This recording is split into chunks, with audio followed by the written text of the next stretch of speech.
것 쓰러진 나를 세우고 나의 빈잔을 채우네.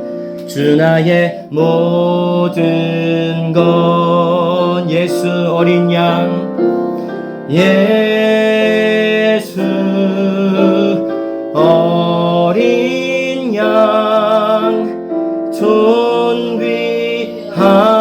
이름. 예수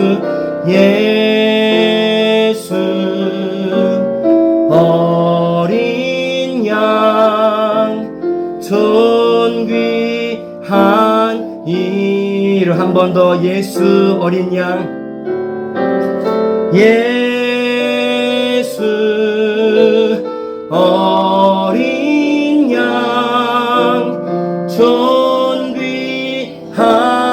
이름. 예수 어린 양, 존귀한 이름.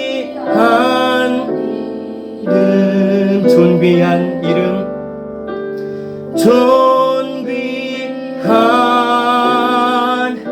이름. 한 번 더. 존귀한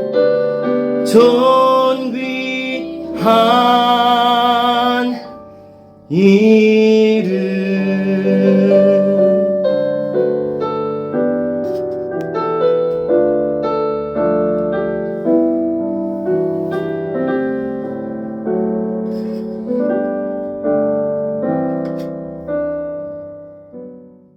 자, 인간과 죄와 타락의 부분을 계속해서 살펴보고 있습니다. 우리 성경 말씀 볼까요? 로마서 5장 12절입니다. 그러므로 시작. 그러므로 한 사람으로 말미암아 죄가 세상에 들어오고 죄로 말미암아 사망이 들어왔나니 이와 같이 모든 사람이 죄를 지었으므로 사망이 모든 사람에게 이르렀느니라. 아멘. 오늘은 16, 17문을 함께 살펴봅니다. 16문 질문드립니다. 모든 인류가 아담의 첫 범죄에서 타락했습니까?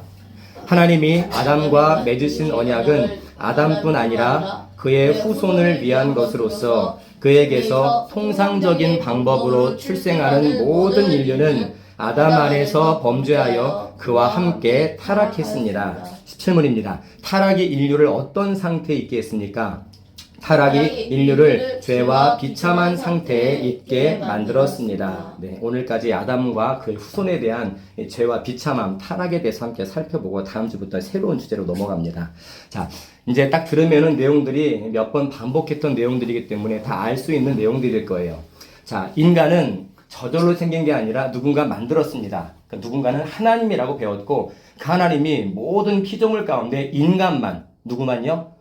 유일하게 인간만 하나님의 형상을 따라 하나님의 모양대로 만들었다라고 창세기에 기록하고 있어요. 근데 그 인간은 하나님의 형상만 갖고 있는 존재가 아니라 죽을 수 없는 존재였고 동시에 죄가 전혀 없는 존재로 하나님이 지으셨어요. 자, 왜 죽을 수 없는 존재인가? 그게 하나님의 형상이니까 그래요.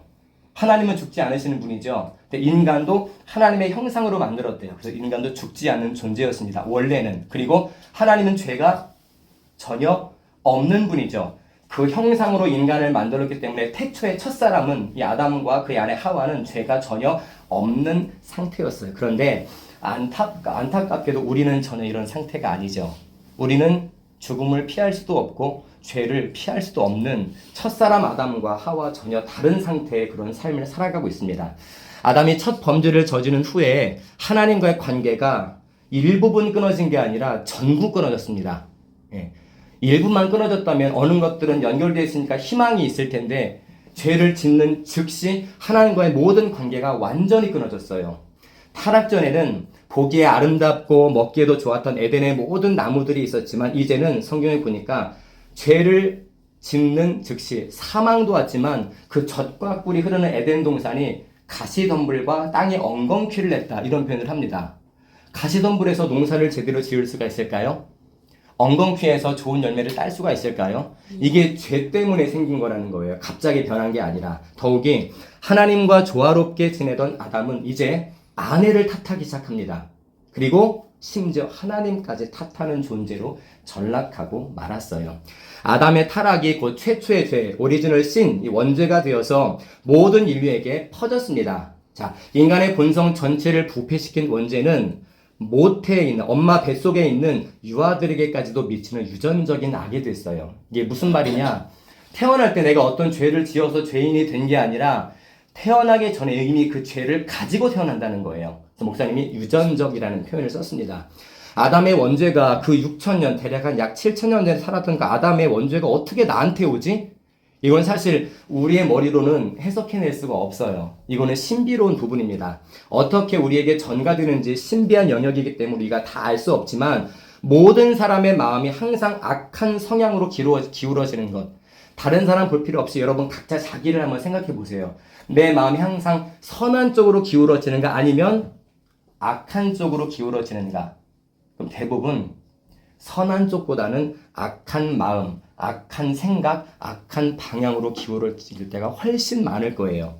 또 하나님께 대한 나의 무관심, 때로 어떤 사람은 하나님의 이름을 욕하는, 즉 적대심을 가진 사람들도 이 지구상에 엄청나게 많이 존재합니다. 그것만 봐도 아무도 그 사람에게 당신 하나님 욕하며 살아야 돼요 말하지 않았습니다. 그냥 자연스럽게 하나님을 대적하고 사는 거예요. 배운 적도 없는데, 그런 학교를 나온 적도 없는데, 이것만 봐도 모든 사람은 태어날 때부터 선한 존재로 태어난 게 아니라 아담의 원죄를 갖고 태어나는 악한 존재로 태어난다는 사실을 알 수가 있어요. 모든 사람들은 태어날 때부터 원죄를 가지고 태어나고 정말 귀엽고 천사처럼 보이는 유아들, 그 어린 갓난 아기들도 이 원죄를 피하지 못합니다. 욥기 14장 4절에 보면 누가 깨끗한 것을 더러운 것 가운데서 낼 수 있으리까 하나도 없나이다 라고 말씀하기 때문에 그래요.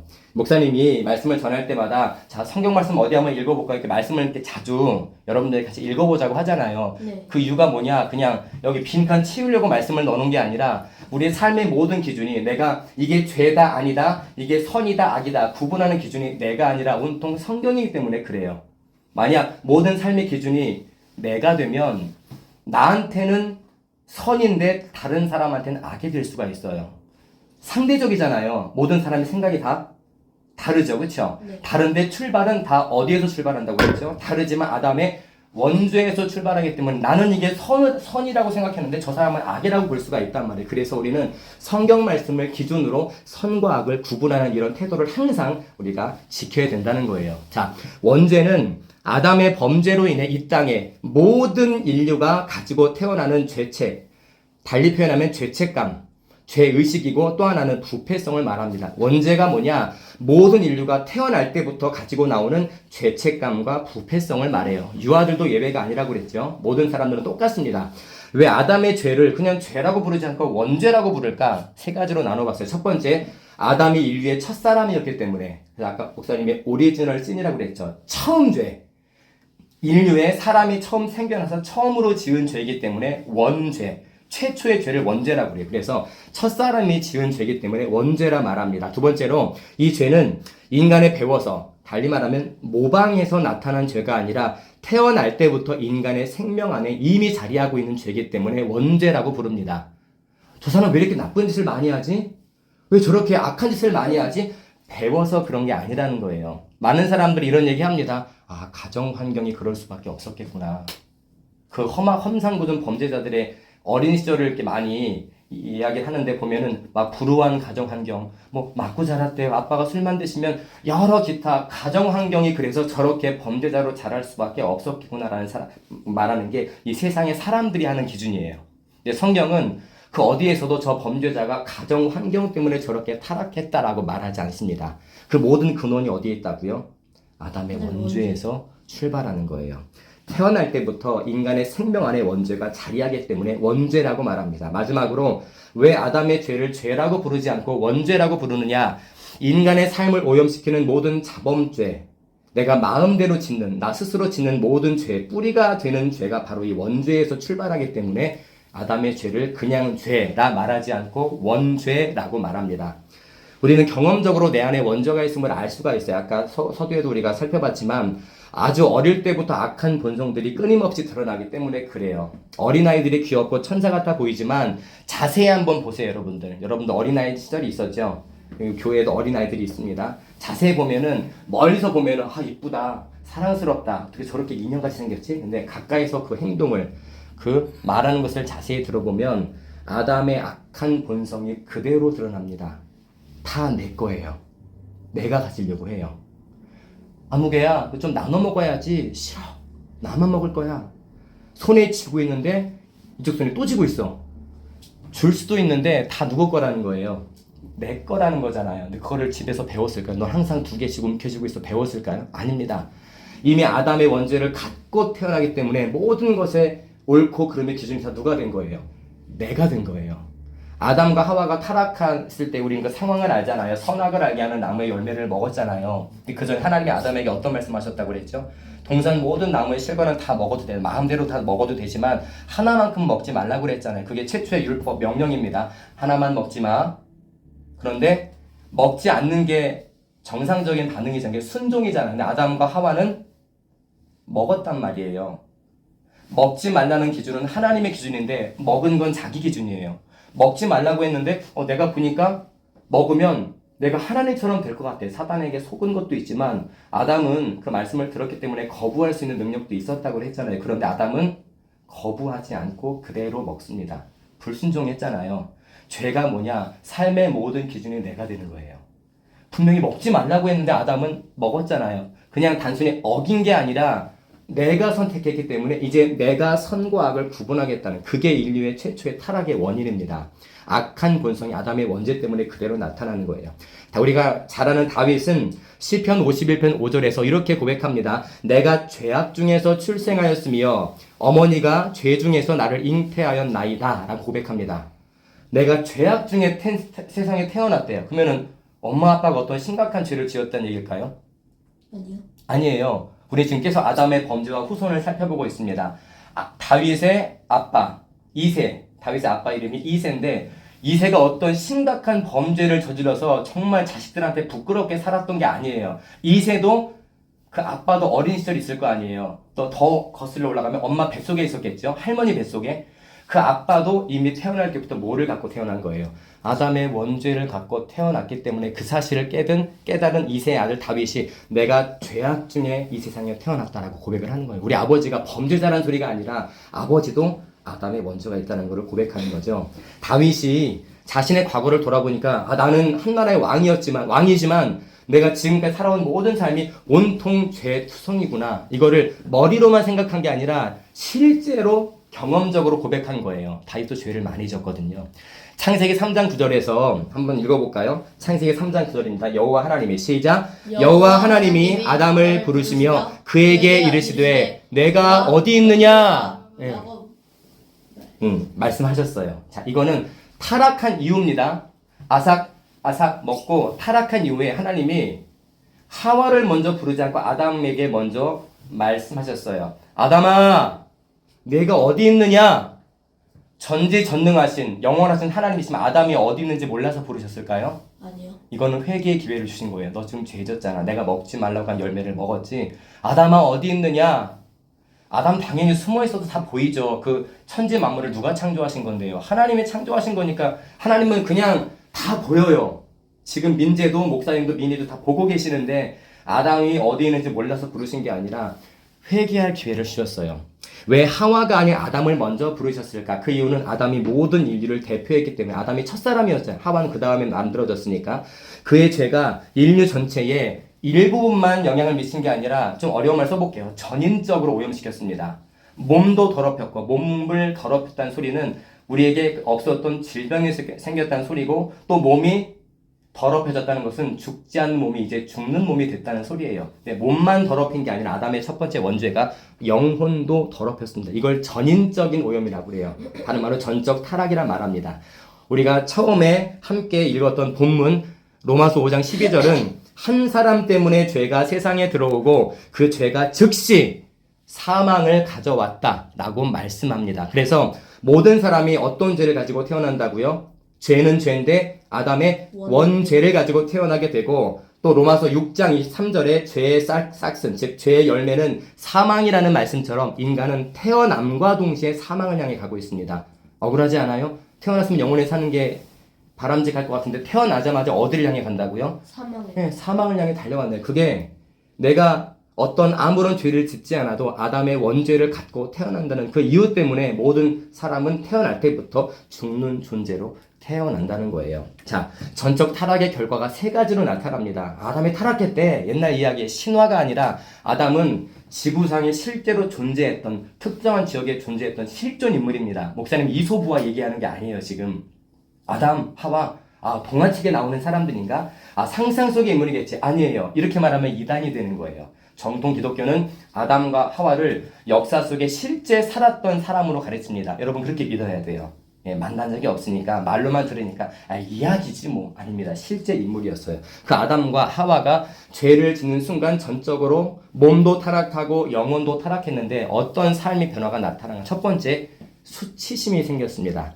자, 창세기 2장 25절 볼까요? 아담과 시작. 아담과 그의 아내 두 사람이 벌거벗었으나 부끄러워하지 아니하니라. 아멘. 자, 아담과 하와는 타락하기 전에도 자신들이 벗었다는 사실을 알고 있었습니다.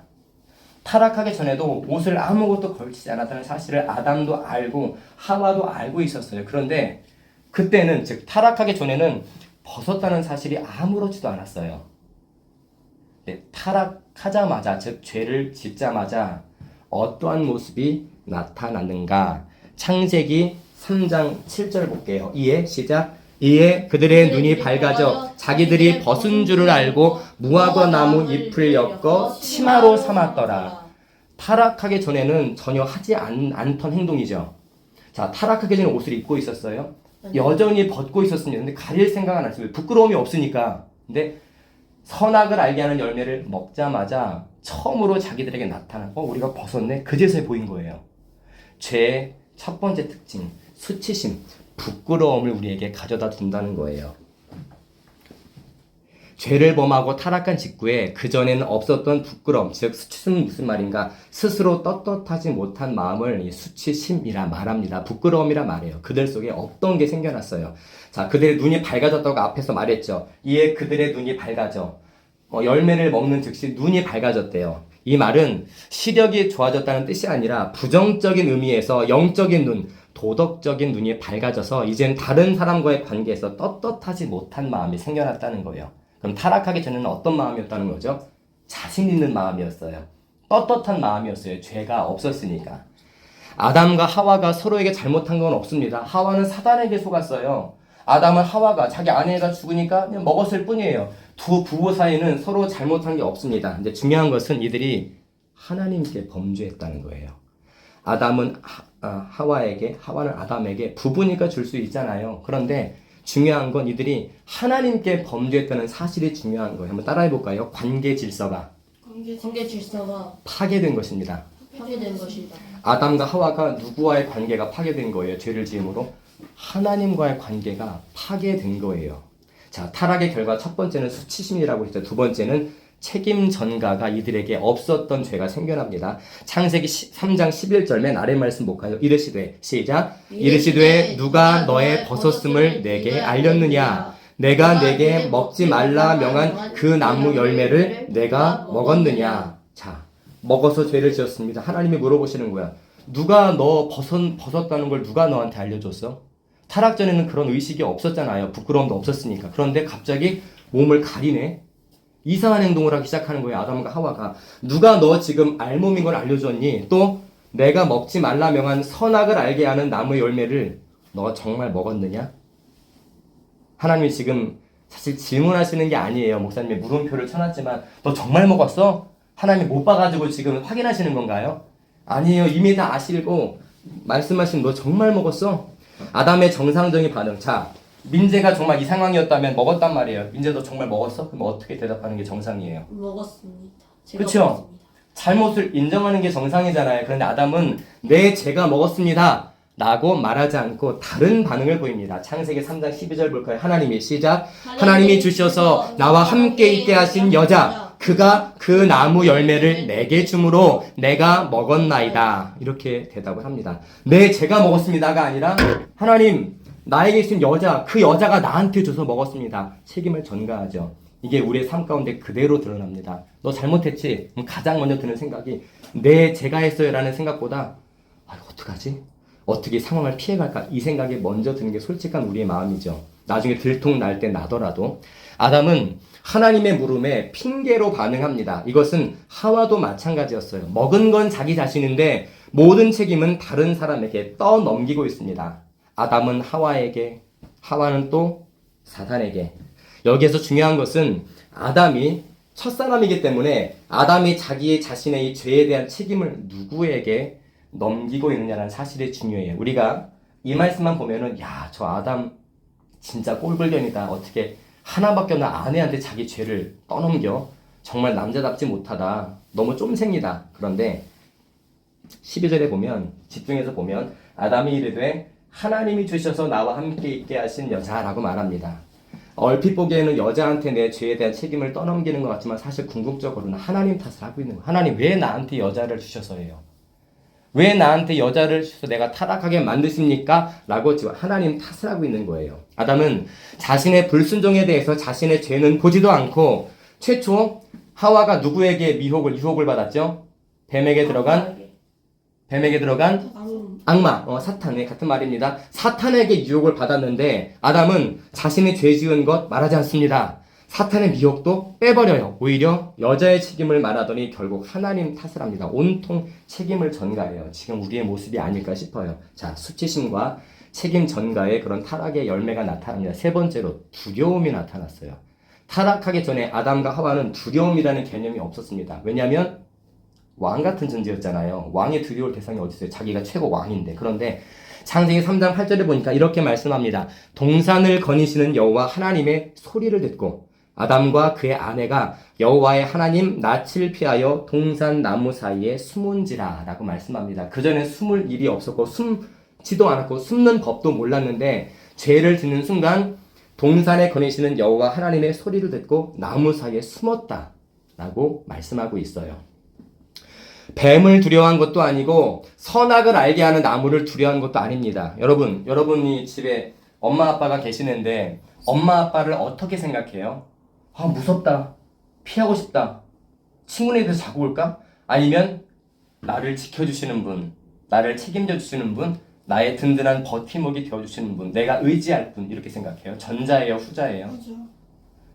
저도 후자. 생각해봐야겠어요? 아니요.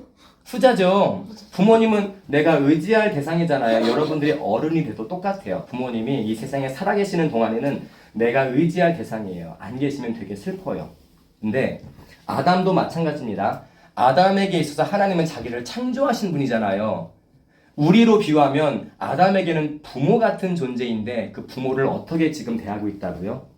두려워하고 있어요. 그리고 피합니다. 심지어 숨었어요. 이게 정상적인 부모와 자식 간의 관계인가요? 아니요. 죄를 지었더니 자기를 창조하신 하나님 아버지를 피해 다니고 숨어버렸습니다. 여기 보면 하나님이 동산을 거니시는 소리를 듣고 두려워했다 이렇게 말합니다. 이 소리는 하나님이 막 화가 잔뜩 나서 이놈의 자식 어디서 막 눈에 막 불을 켜고 찾아다니는 그런 어떤 화난 모습이나 화난 성난 말소리를 말하는 게 아니에요. 언어를 보니까 이 거닐다라는 말이 미트할렉이라고 말하는데 그냥 반복적인 행동이에요. 하나님은 에덴 동산에 늘 계셨어요. 늘 거닐고 계셨어요. 우리가 그 모습을 상상할 수 없지만 늘 뵀던 분이에요. 하나님은 갑자기 어쩌다 오시는 분이 아니라 늘 아담과 동행하시는 분이었어요. 그 분이 내는 소리를 타락하기 전에는 친근하게 느꼈다면 사랑스럽게 너무나 행복하게 감사하게 느꼈던 아담이 죄를 범하는 순간 똑같은 소리인데 두려워서 하나님의 낯을 피해서 동산 나무 사이에 숨었다고 말합니다.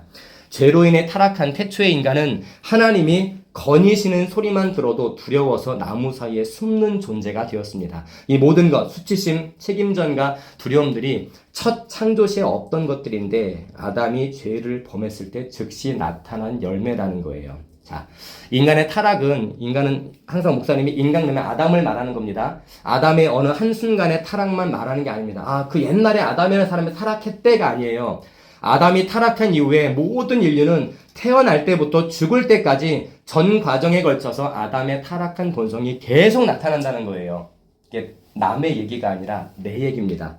더욱이 인간의 타락은 삶의 일부분이 아니라 아까 말했죠. 전인의 타락이라고요. 몸도 타락했고 영혼도 타락했다고 했잖아요. 본래 선과 악을 자유롭게 행할 능력을 가진 인간이었습니다. 아담과 하와는 본래 선지자, 제사장, 왕으로서의 기능을 100% 수행할 수 있는 완벽한 능력이 있었는데 죄를 짓는 순간 싸그리 다 없어졌다고 그랬죠. 관계가 다 끊어졌잖아요. 하나님과 영혼의 관계도 끊어지고 영원한 사망, 영적 사망, 심지어 죽는 몸까지 됐습니다. 이제 전적으로 타락했다는 말은 선을 행할 능력을 완전히 상실했다는 뜻이에요. 바꿔 말하면 타락하기 전에는 아담은 선도 행할 능력이 있었고 악도 행할 능력이 있었습니다. 선택은 내가 하는 거예요. 근데 죄를 짓는 이후에 선을 행할 능력이 완전히 사라져 버린 걸 전적 타락이라 말합니다. 하나님은 아담과 하와를 어쩔 수 없이 안타깝지만 에덴 동산에서 쫓아내셨습니다. 너희 다 나가. 그리고 에덴 동산에 입구가 있었대요. 성경에 보니까 입구가 동쪽에 있다고 합니다. 그럼 동쪽으로 나갔겠죠? 문이 거기 있으니까, 출입문이 거기 있으니까 아담과 하와를 그냥 저 다른 땅으로 쫓아내고 그 입구를 막았대요.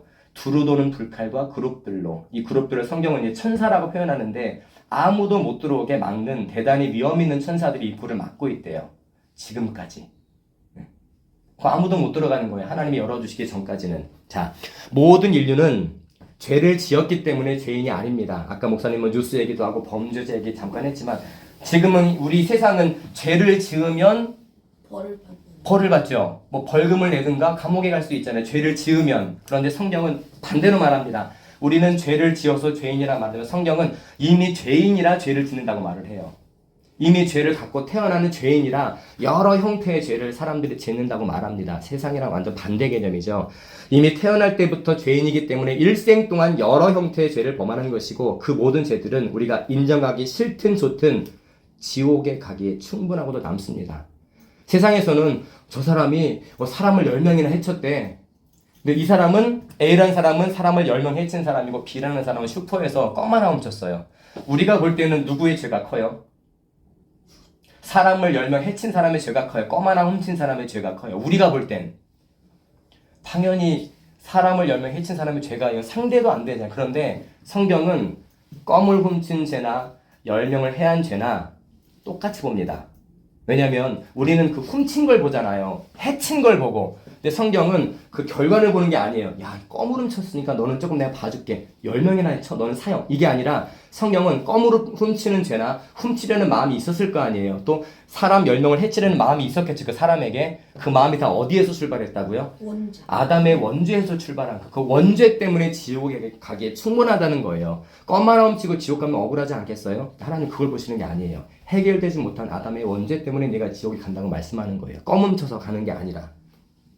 최초의 인간이 몸과 영혼을 가진 전인으로 창조됐습니다. 하나님이 아담을 그냥 고기로 만든 게 아니에요. 먼지로 만드시고 그 코에 생기를 불어넣으시니 우리같이 영혼이 있는 생명이 됐대요. 우리랑 똑같은 최초의 죄는 없었겠지만 자 그래서 몸과 영혼으로 지음받은 존재이기 때문에 죄를 지은 것도 그 사망이 몸과 영혼에 임합니다. 몸만 타락하고 영혼은 깨끗해라고 말하면 안 돼요. 몸과 영혼이 그 죄 때문에 동시에 타락한 거예요. 따라서 자연적, 영적, 영원한 사망 역시 몸과 영혼 모든 영역에 임하게 된 겁니다. 태초의 인간이 하나님의 형상대로 지음받았다고 했죠. 하나님의 모양대로 지음받았다고 했습니다. 몸과 모든 영혼의 영역에 하나님의 형상이 담겨있다는 것을 죽지도 않는 존재, 지혜도 완벽해, 정말 똑똑해. 사자, 우리는 사자를 아니까 사자라 그러지만 아담의 최초에는 사자 이름이 없었어요. 그냥 깃이 있는 그냥 동물이었는데 보니까 야 너는 내가 사자라고 부르는 게 맞겠다. 그럼 사자가 된 거예요. 기린이면 기린, 하늘에 나는 독수리면 독수리를 아담이 다 지어준 거예요. 우리는 이미 있는 이름을 말하니까 쉽지만 아담은 처음 보는 동물이었단 말이에요. 그 태초에 아담이 다 지어준 거예요. 완벽한 지혜를 갖고 있었으니까. 그런데 아담이 타락한 이후에 창세기 5장 3절에 보면 아담이 130세에 자기의 모양 곧 자기의 형상과 같은 아들을 낳았다라고 기록을 합니다. 아담과 하와의 후손들이 계속 태어나요. 우리가 한 번쯤은 들어봤을 아담의 두 아들 가인과 아벨입니다. 성경 최초의 살인사건이 등장을 해요. 가인이 동생 아벨을 돌로 쳐 죽이는 사건이 성경에 기록되어 있거든요. 최초의 살인사건이. 아담이 130세에 자기 모양이래요. 하나님의 모양, 하나님의 형상이 아니라 이미 아담은 어떤 상태죠? 타락한 상태예요. 타락한 형상, 타락한 모양 그대로 자식을 낳았더니 그 자식들이 어떤 일이 벌어졌어요? 최초의 살인 사건이 났어요. 가인이 아벨을 쳐 죽이는 사건이 났습니다. 이렇게 말씀한 것도 아담의 몸과 영혼에 있는 죄와 그로 인한 전적 부패성을 자식들에게 그대로 넘겨줬다는 거예요. 가정 환경 얘기할 필요 없습니다. 아담의 죄성이 자식들에게 그대로 전해진 거예요. 따라서 통상적인 방법, 다시 말하면 남녀의 유전자의 결합으로 태어나는 모든 인류는 아담의 죄성이 그 몸과 영혼에 그대로 전이 된 채로 태어나는 겁니다. 그러면 인류 가운데 아담의 원죄를 피할 수 있는 사람이 있어요, 없어요? 없잖아요. 다 이렇게 태어나잖아요. 남자와 여자의 유전자 결합으로 태어나잖아요. 그 방법 이외에 다른 방식으로 태어난 사람 본 적 있어요? 살면서? 다 이렇게 태어나잖아요. 아담의 원죄를 그래서 모든 사람이 다 가지고 태어나는 거예요. 나가는 말입니다. 우리의 상태를 항상 하나님과 나와의 관계 속에서 생각해야 돼요. 자꾸 우리가 이야기로 듣는 경향이 있는데 아담과 하와 옛날 사람, 옛날 이야기, 이솝과 신화 아닙니다. 실제 인물이라고 그랬어요. 지금 아담과 하와가 어디 있는지 목사님 모르지만 우리의 상태는 항상 누구와의 관계 속에서 생각해야 된다고요? 하나님과의 관계 속에서 생각해야 돼요. 자, 우리끼리 있을 때는 아무리 너 죄인이야, 너 죄인이지 뭔지 아무리 말해도 거기서 거기야. 우리 세 명은 거기서 거기라고요. 사람들밖에 없잖아요. 그런데 나랑 하나님이랑 관계를 생각해보면 내가 얼마나 끔찍한 죄인인지가 대본에 드러납니다. 하나님은 완전하신 분이잖아요. 근데 나는 불완전하나 못해 정말 밑바닥일 때도 있습니다. 내가 이렇게 멍청한가? 이렇게 무지한가? 나 이거밖에 안 됐어? 근데 태초에 인간은 그러지 않았단 말이에요. 항상 우리끼리 볼 때는 고만고만해서 별 문제가 없어 보이지만 나랑 하나님이랑 관계를 우리가 깊이 생각해보면은 우리가 정말 죄 때문에 끔찍할 만큼 심각한 상태구나 라는 사실을 알 수가 있습니다. 이 사실을 알려면 하나님과 나와 관계를 계속 묵상하는 거예요. 우리가 하나님 앞에서 선한 존재인지 악한 존재인지가 중요해요. 사람이 민재를 어떻게 볼까? 다른 사람들이 민희를 어떻게 볼까? 이게 아니라 하나님이 나를 어떻게 평가하실까를 생각하는 거예요. 사람들은 민재를 좋게 평가할 수 있습니다. 목사님들 민재를 볼 때 야, 교회를 몇 번 안 나오는 것 같은데 꾸준히 나오네. 민희도 꾸준히 잘 나오네. 도대체 왜 꾸준히 나오지? 목사님은 카톡도 뭐 나와라, 뭐 늦지 마라, 지각하지 마라 그런 카톡 하나도 안 보내는데 너무 고마운 마음이 있지만 우리끼리는 그렇게 평가가 돼요. 야, 민재 괜찮은 애 같다. 민희도 괜찮은 친구 같은데 하나님이 나를 볼 때 어떻게 평가하시느냐가 정말 중요한 거예요. 그 평가가 사람의 평가와 다를 수가 있습니다. 우리가 하나님 앞에서 어떠한 존재인지가 정말 중요해요. 그런 우리에게 필요한 것은 오직 하나님이 정하신 은혜를 구하고 의지하는 것뿐입니다. 아담은 최초에 먹지 말라는 그 말씀을 어겼기 때문에 행위 언약을 자기 스스로 파괴시켰습니다. 아담이 안 먹었으면 지금까지 우리는 영생을 누리는 거예요. 몸에 질병도 없을 거고 죽음이 우리를 다 피해가 죽음 자체가 없겠죠. 죽음은 죄의 결과니까. 근데 아담은 그 행위 언약을 자기 스스로 거절하고 불순종으로 파괴시켰기 때문에 더 이상 우리는 어떤 행동으로 하나님 말씀 앞에 순종할 수가 없습니다. 그런데 하나님이 감사하게도 정하신 한 가지 은혜를 우리에게 주셨어요. 우리가 살 수 있는 구원받을 은혜. 모든 사람을 영원한 사망과 지옥에 빠뜨린 것이 아담의 원죄 때문이고 그 가운데 그 죄를 용서받고 사망이 아닌 영생에 이를 자도 있다는 사실을 우리는 기억해야 됩니다. 자, 이 인류에, 이 세상에 하나님이 창조하신 피조세에게 죄가 들어왔죠. 그 죄가 한 사람 때문에 들어왔습니다. 한 사람이 누구죠? 아담 때문에 들어왔어요. 하나님 동일하게 말씀하십니다. 한 사람 때문에 모든 인류가 정죄를 받았듯이 하나님은 자신이 보낸 어떤 한 사람을 통해서 누군가 영생에 이르도록 작정하셨어요. 우리가 영생에 이를지 이르지 못할지는 모르지만 하나님이 다시 보내신 그분은 명확하게 성경에 말씀합니다. 아담이 모든 인류의 대표자라는 사실을 믿는다면 예수 그리스도께서 타락한 인류 가운데 누군가를 그 죄에서 영원토록 건져내실 유일한 대표자라는 사실도 믿어야 합니다. 한 사람 때문에 사망이 왔다면 다시 어떤 한 사람 때문에 우리에게 영원한 생명이 주어지기로 정하셨다는 거예요. 모든 인류가 원죄를 가지고 태어난다는 것 우리가 듣기 싫다고 해도 피할 수 있는 문제가 아닙니다. 이 문제를 즉 모든 사람이 원죄를 갖고 태어난다는 이 사실을 믿든 믿지 않든 분명한 사실이고 우리 같은 죄인들이 자기 백성을 대표하는 예수 그리스도의 십자가 죽으심을 믿지 않고서는 어느 누구도 아담의 원죄를 해결할 수도 없고 어느 누구도 결탄코 영원한 구원에 들어갈 수도 없다는 사실을 우리가 믿어야 돼요.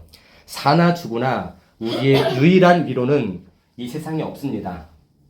아까 나는 부모님을 의지합니다. 든든한 버팀목이에요. 우리가 세상에 살 동안에는 우리가 얼마든지 고백할 수 있지만 부모님이 나에게 영원한 위로가 되지 못합니다. 왜냐하면 그분들은 언젠가 떠나실 거니까.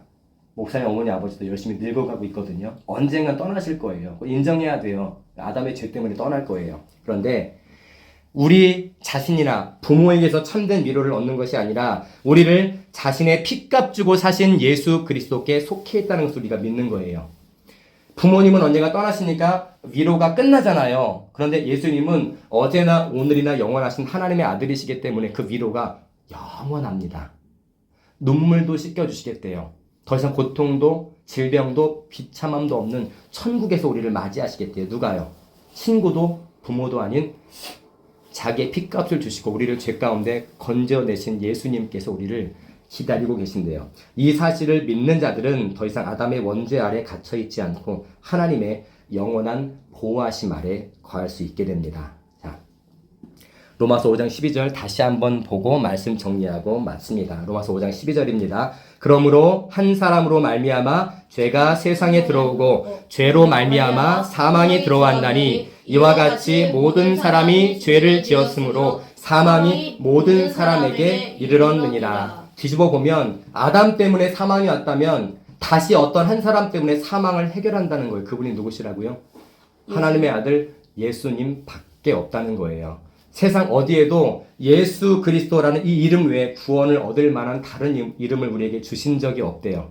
오직 예수님만이 우리가 태어날 때부터 갖고 태어난 아담의 원죄를 제거하실 수 있대요. 그래서 죽으신 거예요. 그 사실을 믿으면 우리는 자유로운 존재가 됩니다. 기도합니다. 하나님, 오늘 아담의 범죄와 그 후손에 대해서 함께 살펴보았습니다. 하나님, 우리가 누구를 탓할 것이 아니라 또 때로는 이 어려운 말씀들이 믿어지지 않고 또 때로는 듣기 싫은 말씀이라 할지라도 우리가 모든 인간은 태어날 때부터 아담의 원죄를 가지고 태어난다는 사실을 인정하고 내가 해결할 수 없는 이 심각한 비참함의 죄 문제를 오직 나의 죄를 위해서 십자가에 못 박혀 죽으시고 부활하신 하나님이 보내신 그 한 사람 예수 그리스도를 믿음으로 아담의 원죄가 해결되고 더 이상 수치스러움과 책임 전가와 두려움에서 벗어나 하나님과 벗하며 하나님의 은혜 가운데 참된 기쁨을 누리며 살 수 있는 은혜를 우리 민재와 민희가 누릴 수 있도록 예수님을 믿기 원합니다.